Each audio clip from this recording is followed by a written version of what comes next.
Assalamualaikum warahmatullahi wabarakatuh. Alhamdulillah, salatu wassalamu ala rasulillah amma ba'd.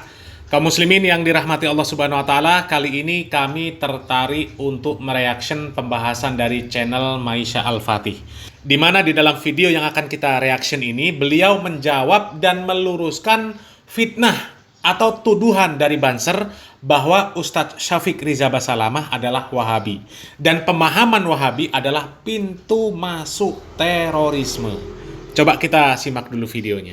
Bagaimana kemudian menurut laporan BNPT itu rata-rata orang yang masuk di jaringan teroris itu pintu masuknya dari ini aliran Salafi Wahabi yang dikit mengharamkan kafir, bid'ah dan yang lain-lain, halal darahnya kalau tidak salah. Ini soal makronya, ini soal lebih besar daripada kepentingan kenapa kok dibubarkan kajiannya, kenapa ini dan itu gitu. Ini bukan soal itu, ini soal masa depan anak-anak kita. Bagaimana kemudian kita mau mengharapkan bangsa yang rukun, bangsa yang penuh toleran, tapi dengan diisi kajian-kajian yang dikit-dikit mengharamkan, dikit-dikit menghalalkan, dikit-dikit mengatakan mereka sesat. Sebetulnya banyak poin yang disampaikan oleh Banser ini, teman-teman. Namun teman-teman, sudah cukup banyak para YouTuber-YouTuber yang sudah mengkonter pernyataan dari Banser ini. Nah, pada kesempatan kali ini teman-teman, saya fokuskan pada satu poin yang disebut oleh Banser ini yang disiarkan di acara TV One, teman-teman. Dia menyatakan, salah satu pintu masuknya paham terorisme yang ada di Indonesia itu adalah ada dari ajaran Salafi Wahabi. Dikit-dikit mengharamkan, dikit-dikit membid'ahkan, dikit-dikit mengkafirkan. Bahkan tadi dia juga menyatakan bahwa halal jika berbeda pandangan dengan mereka. Mungkin teman-teman dari Banser ini, mereka gagal paham tentang memaknai apa tujuan dari dakwah manhaj salaf ini. Atau mungkin teman-teman dari Banser ini, mereka termakan doktrin-doktrin yang tidak jelas, entah dari mana sumbernya, yang menyatakan bahwa paham terorisme itu berasal dari ajaran Salafi Wahabi. Na'udzubillah. Seperti yang sudah saya bahas juga pada video-video sebelumnya, teman-teman. Jangankan memberontak kepada pemerintahan. Melakukan demo saja, mengkritik pemerintahan, itu haram hukumnya di dalam ajaran Salafi atau orang-orang yang dituduh sebagai Wahabi tadi, teman-teman. Oke, teman-teman semua, sekarang mari kita lanjutkan. Kita dengarkan bagaimana pendapat dari Ustadz Mujiman dari Muhammadiyah. Yang disampaikan oleh Banser tadi, kalau menurut kami itu bukan karena faktor mereka gagal paham, ya, bukan karena mereka terdoktrin. Memang itu sudah propaganda yang mereka buat untuk menjauhkan, untuk menakut-nakuti umat Islam dari dakwah yang hak ini. Benar kata pemilik channel Maisha Al-Fatih, bagaimana bisa dikatakan pemahaman Salafi ini adalah pintu masuk terorisme, sedangkan mendemo pemerintah saja hukumnya haram. Di dalam kajian-kajian Salafi disampaikan seperti itu. Bahkan hal yang lebih kecil dari itu, seperti merokok saja, di dalam kajian-kajian yang bermanhaj salaf, dikatakan hukum rokok itu haram, harus ditinggalkan. Karena apa? Isinya mudorot. Selain memudorotkan diri sendiri, juga memudorotkan orang lain. Kan jelas peringatan pemerintah tentang rokok itu. Yang merokok dan yang tidak merokok, tapi ikut menghisap asap rokok, ya, menghirup asap rokok yang dihembuskan dari mulut perokok, itu sama-sama bahaya. Malah lebih bahaya yang tidak merokok, tapi ikut menghisap sisa asap rokok yang sudah dihisap oleh sang perokok. Karena apa? Itu sudah masuk ke tubuh sang perokok, apalagi dia punya penyakit, dihisap lagi sama yang tidak merokok. Ya. Dan pemerintah jelas mengatakan bahwa rokok itu bahaya. Peringatan pemerintah silahkan dibaca itu di bungkus. Masa nggak bisa baca, nggak bisa lihat, ya? Kan nggak mungkin. Ya, rokok saja haram. Bagaimana mau jadi teroris? Ini aneh lagi, ya. Peringatan pemerintah terhadap yang kecil saja, seperti rokok, ditaati oleh orang-orang Salafi yang disebut Wahabi. Apalagi aturan pemerintah yang lebih besar, yang kemaslahatannya lebih besar lagi untuk manusia. Logikanya sajalah, ya. Justru mereka itu yang menuduh pemahaman Salafi adalah sebagai pintu masuk terorisme. Ya, itu tadi, yang peraturan pemerintah yang kecil saja mereka tidak bisa taat, apalagi yang lebih besar. Kita lihat mereka merokok saja kelepas-kelepus. Ya, bahkan bermajelis, katanya majelis taklim, katanya pengajian umum sambil kelepas-kelepus. Ya, peraturan pemerintah yang kecil seperti itu saja mereka nggak bisa taat, nggak bisa menerima dengan lapang dada, apalagi yang besar, yang lebih berat. Ya, coba kita lanjutkan lagi videonya kaum muslimin.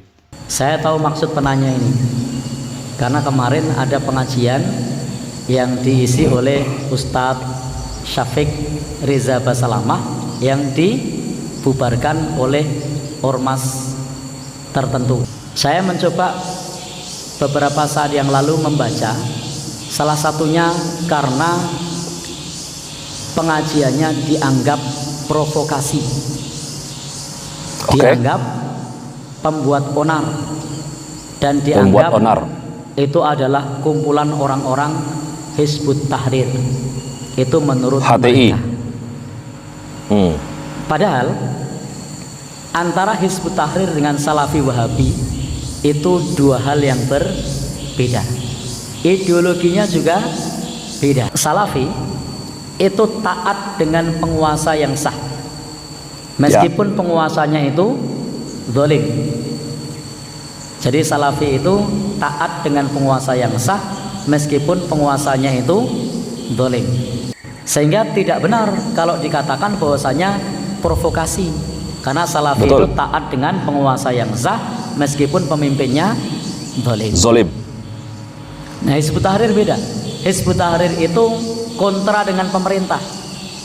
Hizbut Tahrir itu salah satu perjuangannya adalah untuk mengimbangi dominasi media dari pemerintah. Isi dari media-media Hizbut Tahrir itu adalah kritik terhadap kebijakan-kebijakan pemerintah. Sementara kalau Salafi itu jangankan untuk mengkritik, ngerasani saja mereka tidak berani. Jadi orang Salafi itu ngerasani saja tidak berani, apalagi mengkritik. Tapi kalau Hizbut Tahrir itu biasa mengkritik. Mengkritik kebijakan pemerintah. Salafi tujuan dakwahnya adalah menegakkan tauhid. Kalau ditanya apa tujuan dakwahnya, dakwahnya adalah menegakkan tauhid. Kalau Hizbut Tahrir tujuannya apa? Menghidupkan kembali khilafah Islamiyah. Jadi tujuannya adalah menghidupkan kembali khilafah Islamiyah. Jadi beda. Maka tujuan itu tidak benar karena beda. Manhaj salaf, gerakannya ini adalah murni dakwah, memurnikan ajaran agama kita Islam, menjauhkan dari perkara-perkara bid'ah, kesyirikan ataupun kurafat, memurnikan tauhid semurni-murninya. Sedangkan HTI, teman-teman, itu gerakan mereka ini bertujuan ingin mengubah ideologi Pancasila di Indonesia ini menjadi negara khalifah. Jadi sangat-sangat jauh berbeda.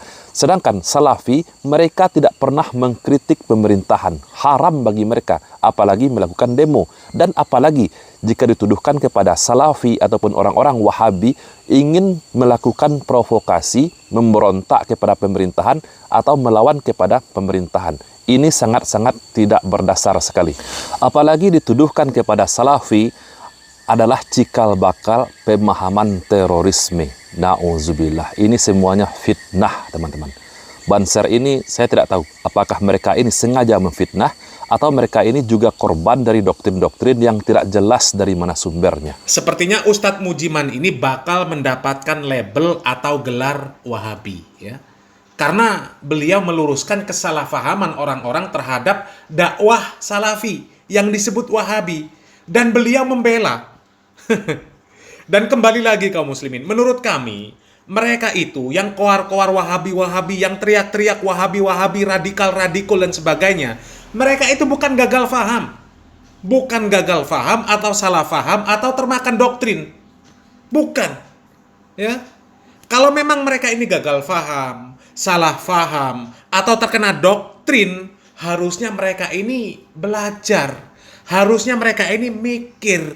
Karena dari dulu dakwah Salafi itu dituduh seperti itu. Sudah dituduh seperti itu dari dulu dan tidak pernah terbukti. Sementara mereka ini juga masih terus teriak-teriak menuduh dakwah salafi ini radikal, pintu masuk teroris, anti NKRI, ya, kelompok khilafah dan sebagainya. Jadi mereka itu bukan gagal faham, ya, bukan gagal faham, salah faham atau terdoktrin oleh orang-orang yang benci sama dakwah salaf. Tapi memang mereka lah yang menghembuskan isu-isu tersebut. Mereka terus menghembuskan isu-isu tersebut untuk membodohi kaum muslimin, untuk menghadang kaum muslimin supaya tidak ikut kepada dakwah yang disebut Wahabi. Padahal kalau memang tuduhan mereka itu benar, seharusnya para dai salafi itu sudah dari dulu ditangkap oleh aparat. Sudah dari dulu ditangkap. Tapi ternyata aparat justru semakin banyak yang ikut ngaji. Dan terbukti dakwah salafi semakin hari semakin diminati. Dan itulah yang akhirnya membuat orang-orang yang selalu teriak-teriak menuduh Wahabi sakit hati. Makanya fitnah terus mereka lemparkan, sampai-sampai kajian pun mereka bubarkan. Dan ternyata dengan kelakuan mereka yang seperti itu, dakwah salafi bukan semakin surut, malah semakin melejit. Dan itu fakta.